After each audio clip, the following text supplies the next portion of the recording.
My name is Victor. I am 65 years old, and I am here to give you a warning. A warning I would give anything to have received 6 months ago. On March 15 of this year, at 5 o'clock in the afternoon, I left the hospital for the last time. After 40 years as a heart surgeon, I was retired, but not by choice. The hospital merged departments, and mine was eliminated. I was forced to leave, and everyone told me it was a blessing. Finally, freedom, they said. Time to relax, time for yourself. They were wrong. Retirement is not freedom.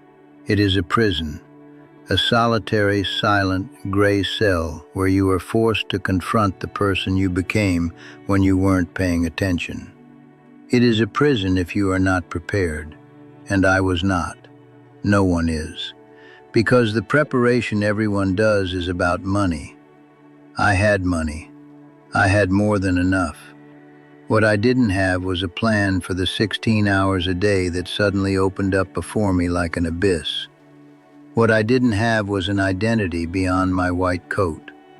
What I didn't have was a purpose beyond holding a human heart in my hands. In the next few minutes, I'm going to tell you what that prison is like. I'm going to describe the walls, the silence, the despair, and I will tell you the 5 keys I am now using to try to escape. Keys that no one will give you. Keys that you must forge yourself in the fire of your own regret. Don't make my mistake. Don't enter retirement thinking it's a reward.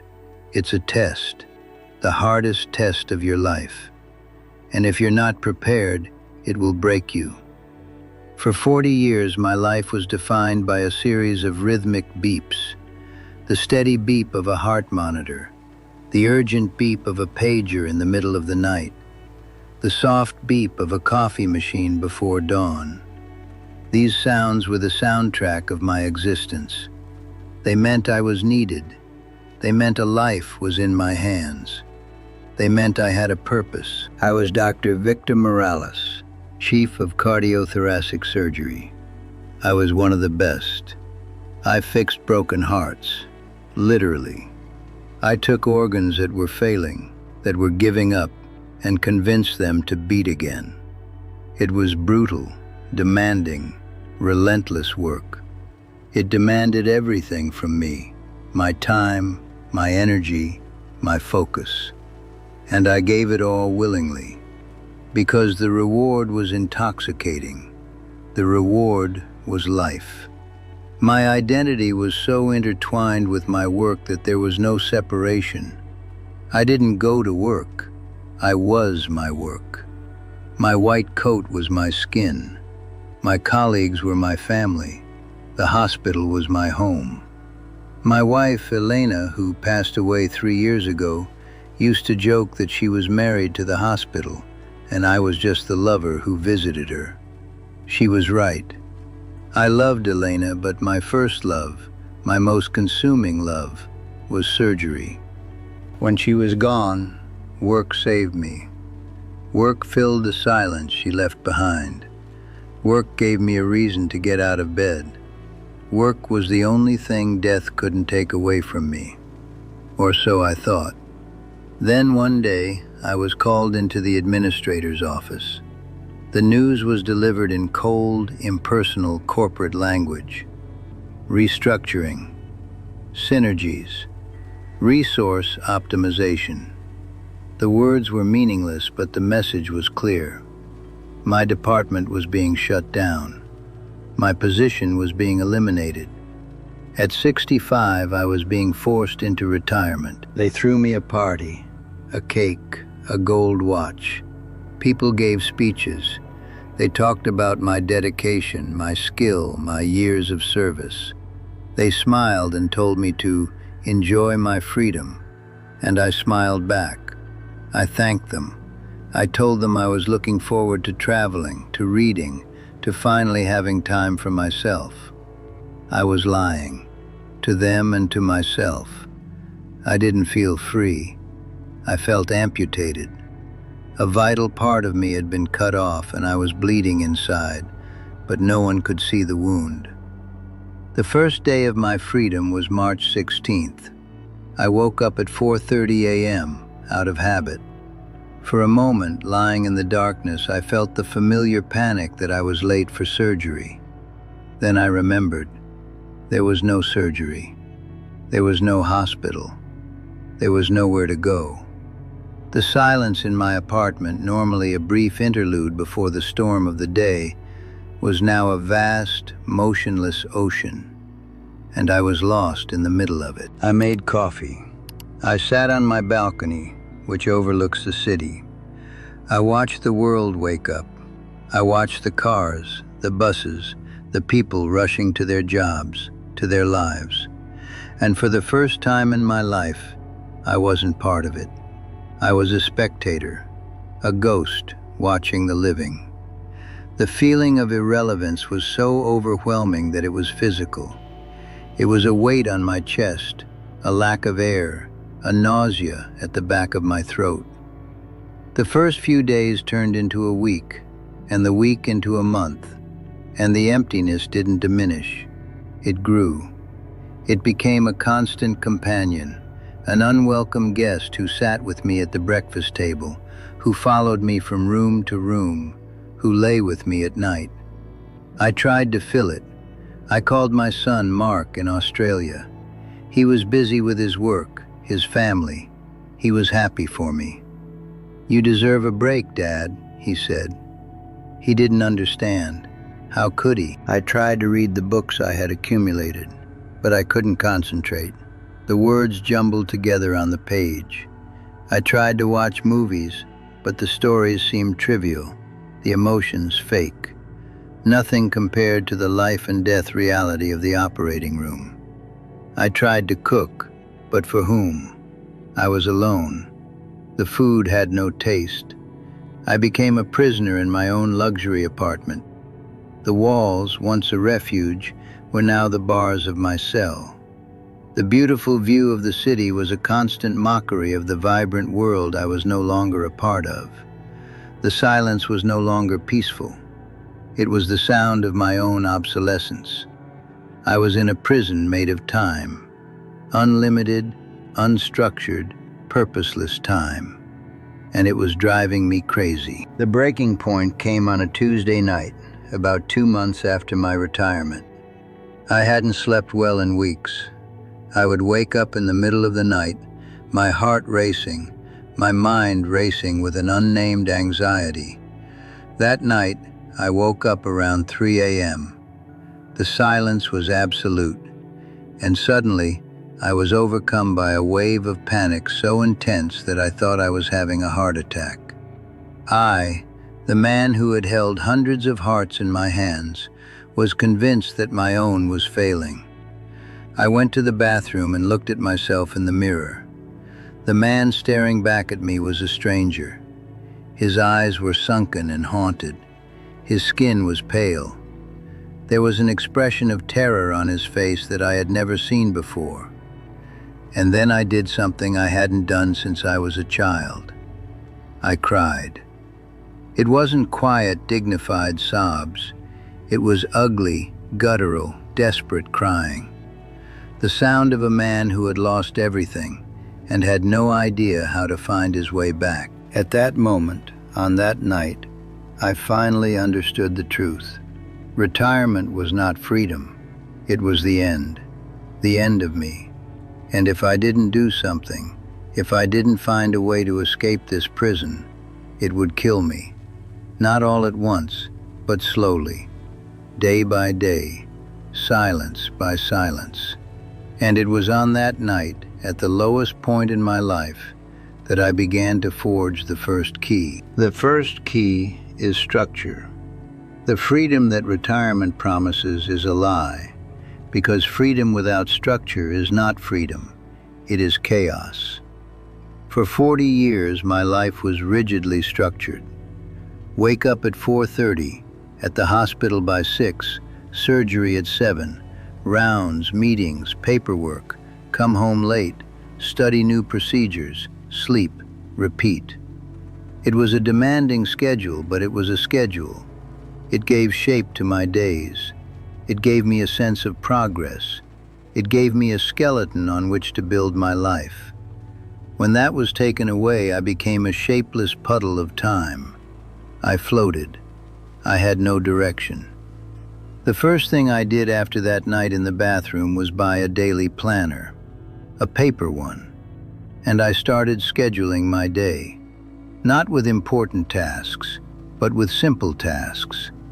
Wake up at 6, make the bed, read the newspaper for 30 minutes, walk for an hour, have lunch at 12, call a friend.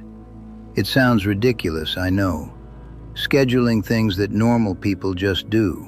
But for a man who had lost all his structure, these small commitments were a lifeline. They were a promise I made to myself, and by keeping them, I began to rebuild a sense of self-respect. I began to feel like I had some control over my life again. The structure doesn't have to be your job, but it has to exist. You need to build the walls of your days, or the emptiness will consume you. Create a routine. Set small, achievable goals. Give yourself a reason to get out of bed, other than just the fact that the sun has risen. Structure is the first wall of your prison to come down. The second key is purpose, and this is the hardest one. My purpose was to save lives. It's a powerful, all-consuming purpose. When that was taken away, I felt useless, like a Formula One race car that had been retired to sit in a garage. Nice to look at, but with no function. The mistake I made was thinking that my purpose was my profession. But a purpose isn't what you do, it's why you do it. I didn't save lives just because I was good at it. I did it because I believed in alleviating suffering. I did it because I believed in giving people more time with their families. I did it because I believed in the healing potential of the human spirit. That why didn't disappear when I retired. I just needed to find a new way to express it. After weeks of soul-searching and a difficult conversation with my son, who reminded me that I was more than just a surgeon, I found a new path. I started volunteering at a community clinic in a low-income neighborhood. I don't perform surgeries. I do basic exams. I listen to people's concerns. I offer advice. I hold their hands. I treat them not as patients, but as people. The work isn't glamorous. There are no beeping heart monitors. There are no life or death moments. But the purpose is still there. The relief of suffering, the human connection.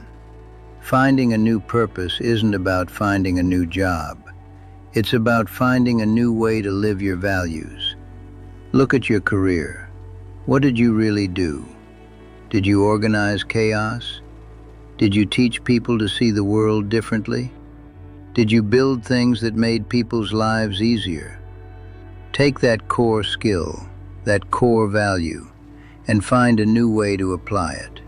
Be a mentor, be a volunteer, start a project. It doesn't matter what it is, as long as it's meaningful to you. Your purpose doesn't retire, it just changes clothes. The third key is community. As a surgeon, I was surrounded by people, nurses, anesthesiologists, residents, other surgeons. We were a team, a pack. We had our own language, inside jokes, a shared understanding of the world. When I retired, I lost my pack. I was alone. And loneliness in retirement is poison. It's a silent killer. Men, especially, are terrible at building communities outside of work. Our friendships are often based on shared activities, watching a game, playing golf, complaining about the boss. When the activity disappears, the friendship often disappears with it. I had to learn, at 65, how to make friends. It was humiliating, it was awkward, but it was essential. I started small. I forced myself to go to a local coffee shop every morning, instead of making coffee at home. I started talking to the barista, to the other regulars. Just small talk, about the weather, about sports. Slowly, faces became names. Names became stories. Stories became friendships. I also joined a support group for retired doctors. A place where I could talk honestly about loss, anger, fear. A place where other men understood. Where I wasn't Dr. Morales, the great surgeon. I was just Victor, a guy trying to figure out what to do with the rest of his life. Finding your community is about being intentional. It won't happen on its own. You have to look for it. Join a club, take a class, volunteer. Find people who share your interests, not just your former workplace, and be willing to be vulnerable. Be willing to say, "I'm struggling." Be willing to ask for help. Community is the antidote to loneliness. It's the voice that reminds you that you're not alone in your cell. The fourth key is growth. For 40 years, I was constantly learning. New surgical techniques, new medications, new equipment. My mind was always being challenged, always striving, always growing. Retirement stopped all that. My mind, which had been a sharp, finely tuned tool, began to rust. I could feel it, a slowness, a fog, a forgetfulness. Boredom isn't just unpleasant, it's dangerous. It's the precursor to cognitive decline. I knew I needed to challenge my mind again, but how? The answer came from an unexpected place. My 10-year-old grandson, Leo. During a video call, he was excitedly showing me the computer game he was building. It was a simple, blocky world, but to him, it was magical. He was creating something from nothing, and he was learning to code to do it. "Grandpa, you should learn," he said. I laughed. A 65-year-old heart surgeon learning to code. It was absurd, but the idea wouldn't leave me. Why not? What did I have to lose? So I did it. I signed up for an online programming course for beginners. It was the hardest thing I'd done in years. It was a whole new language, a whole new way of thinking. It was frustrating. It was confusing. I wanted to give up a dozen times, but I persisted, and slowly I began to understand. I started building small things. A simple timer, a little game, and with each small success, I could feel my mind coming back to life. The gears were turning again. The fog was lifting. Growth isn't about becoming an expert. It's about being a beginner. It's about being humble enough to say, "I don't know." It's about embracing the discomfort of being new at something. Learn a language, play an instrument, study history, do anything that forces your brain to create new pathways. Growth is exercise for your mind. It's what keeps the walls of your mental prison from closing in on you. The fifth and final key is legacy, and this is the one that ties all the others together. For a long time, I thought my legacy was the thousands of patients I operated on, the lives I saved, the families I kept together. And that's part of it, I guess. But it's an anonymous legacy, a legacy of medical records and statistics. When I retired, I realized that a legacy isn't what you do, it's who you touch. It's not about your accomplishments, it's about your relationships. My true legacy isn't in the hearts I've repaired. It's in my son's heart, in my grandchildren's hearts, in the relationship I'm trying to rebuild with them now that I have time, now that I'm present. Legacy is about passing on your values, not your valuables.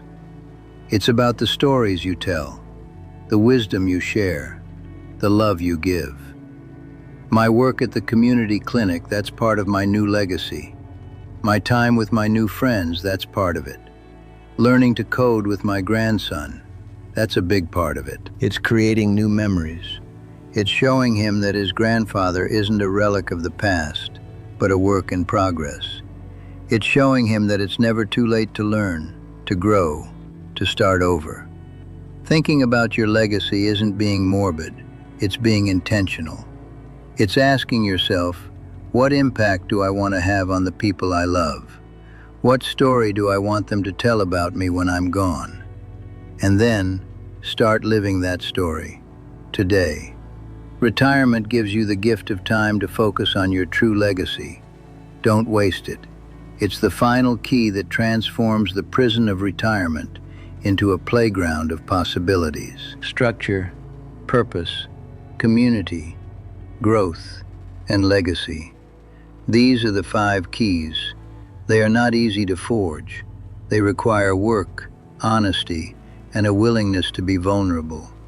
They require you to dismantle the person you were so you can build the person you are meant to become. I am still in the process. Some days I still feel the chill of the prison cell. I still hear the echo of silence. But now, I have the keys in my hand, and every day I use them. Every day I open the door a little wider. Retirement doesn't have to be a prison sentence. It can be a liberation. But only if you're prepared. Only if you understand that freedom is not the absence of responsibility. It's the freedom to choose your responsibilities. The freedom to build a life of meaning on your own terms. So I ask you, are you prepared? Do you have your keys? If not, start forging them now, because the door to your cell is waiting to be opened, and the rest of your life is waiting on the other side. Allow me to delve a little deeper into each of these keys, because it is in the details that the devil and salvation meet. It's easy to talk about structure as an abstract concept. It's something else entirely to feel the terror of a day without it. In the early days, I would wake up and panic immediately. What was I going to do? The day stretched out before me not as a canvas of opportunities, but as a featureless white desert. I paced around my apartment like a caged animal.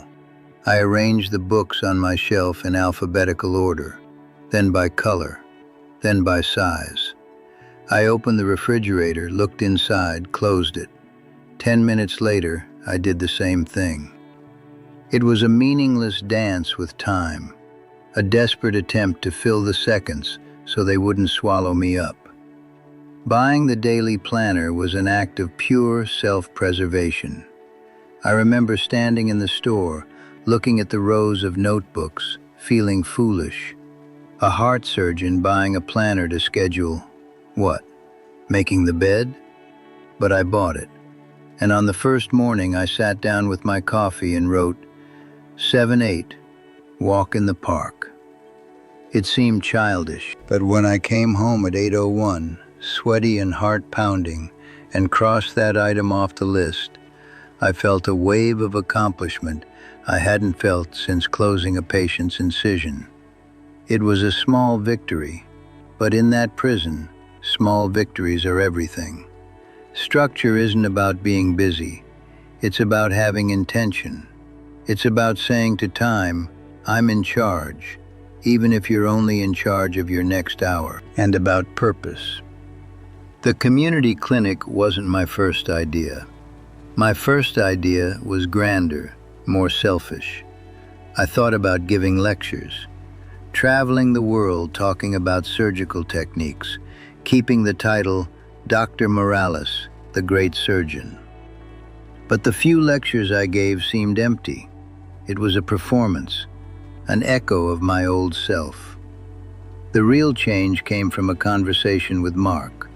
He called me, and I was complaining as usual, complaining about the boredom, the futility, and he listened patiently. Then he said, Dad, why did you become a doctor? I gave him my standard answer about the intellectual challenge, the science. He interrupted me. No, he said, I remember when I was a kid. I remember you coming home after losing a patient. You would sit on the porch and just stare into space, and I knew you were hurting. You cared so much. You weren't a scientist, Dad. You were a healer. You cared about people. Those words hit me hard. He was right. Somewhere along the way, I had forgotten. I had fallen in love with the technique, the skill, and forgotten the heart behind it. That's why I sought out the clinic. On my first day, I saw an elderly woman with diabetes who didn't understand how to take her insulin. I spent 30 minutes with her, drawing diagrams on a piece of paper, explaining patiently. She held my hand when I was done, tears in her eyes, and said, "Thank you, doctor. No one has ever explained this to me before." In that moment, I felt more purpose than in any 10-hour open-heart surgery. I wasn't saving her life in the dramatic sense, but I was alleviating her fear. I was restoring her dignity. I was being a healer again. Building a community was perhaps the most daunting step. Loneliness is armor that becomes comfortable over time. Taking it off seems dangerous. The support group for retired doctors was the suggestion of a therapist I started seeing. The idea terrified me. A bunch of old men sitting in a circle, complaining about their ailments? But I was desperate, so I went. And it was nothing like that. They were men like me, former titans of their fields, a neurosurgeon, an oncologist, a pediatrician. And they were all going through the same silent hell. At the first meeting, I barely spoke. I just listened. I heard stories of loss of identity, marital conflicts, fear of the future. And with each story, I felt the knots inside me loosen a little. I wasn't crazy. I wasn't alone. At the third meeting, I told my story. I talked about the night in the bathroom, about the crying, about feeling like a ghost. When I finished, there was silence in the room. Then the neurosurgeon, a man with a reputation as a god in his field, looked at me and said, "Victor, welcome to the club. It happened to me 6 months ago. My wife almost left me." That moment of raw, honest connection was more healing than any medication. We found strength in our shared vulnerability. We became each other's new pack, and these meetings became an anchor in my week. Growing through programming was a humbling experience. As a surgeon, I was the master of my universe. I knew everything. People came to me for answers. Now, I was an idiot. I would spend hours staring at the screen trying to figure out why my little program wasn't working, only to discover that I had forgotten a semicolon. It was maddening. My grandson, Leo, was my teacher. He explained the concepts to me with the infinite patience of a child who doesn't understand how an adult can be so dense. There was one day when I was ready to throw my laptop out the window. I was trying to make a little circle move across the screen, and no matter what I did, it wouldn't move. I called Leo, frustrated. He looked at my code for a moment and said, "Grandpa, you wrote the variable for the X position, but you're changing the Y position. That's why it won't move sideways." It was such a simple mistake, so obvious, and I couldn't see it. At that moment, I laughed. I laughed out loud, because it was a perfect reminder. I was no longer the master. I was a student. And there was incredible freedom in that. The freedom to not know. The freedom to make mistakes. The freedom to ask a 10-year-old boy for help. Learning to program didn't make me a software developer. It made me humble again. And it taught me that the brain, like the heart, needs constant exercise to keep from atrophying. Finally, legacy. This key is the most subtle and the most profound. Before, my legacy was an abstraction, a tally of lives saved. Now, My legacy has a face and a name. It is the face of my son Mark when he tells me he is proud of me, not for my past accomplishments, but for my present courage. It is the name of my grandson Leo, shouting with joy when we finally get the little circle to move across the screen together. It is the grateful face of the lady at the clinic. It is the understanding nod of another doctor in my support group.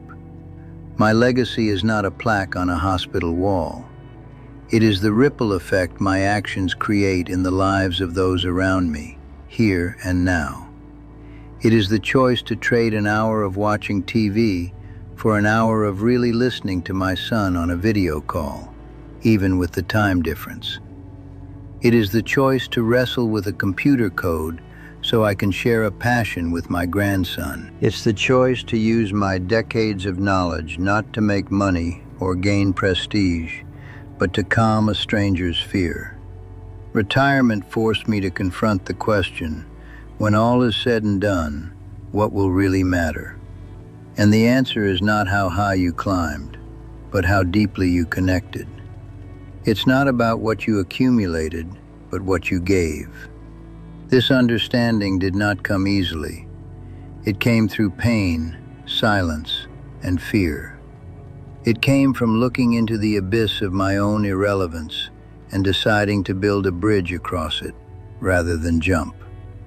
The prison of retirement is real, but so are the keys to freedom.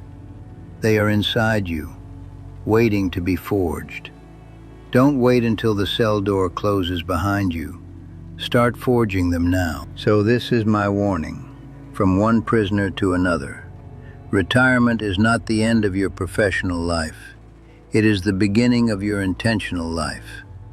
The freedom it offers is not a sunny beach, but an empty workshop. It gives you the tools and the time. It's up to you to decide what to build. You can build a cell of regret and boredom, or you can build a new life, one beam at a time. The choice is yours. But make no mistake, it is a choice. Inaction is a choice. Waiting for purpose to find you is a choice. And those choices build walls faster than any brick and mortar. Start today. Find a small routine. Identify a core value. Send a message to an old friend.